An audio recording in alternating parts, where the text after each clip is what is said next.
کراچی میں عائشہ منزل کے قریب آگ سے متاثرہ رہائشی عمارت سے ایک اور لاش نکال لی گئی۔ واقعے میں جاں بحق افراد کی تعداد 5 ہو گئی۔ ریسکیو ذرائع کے مطابق متوفی دم گھٹنے اور جھلسنے سے جاں بحق ہوا۔ لاش شاپنگ مال کی پہلی منزل سے ملی ہے، جس کو اسپتال منتقل کر دیا گیا ہے۔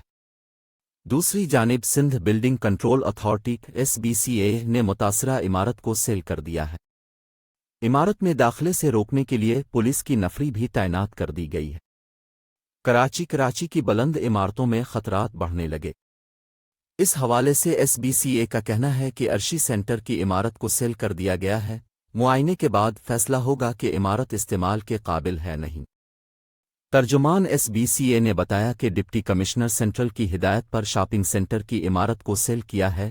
سیل کرنے کا مقصد ہے کہ کوئی شخص اندر داخل نہ ہو سکے۔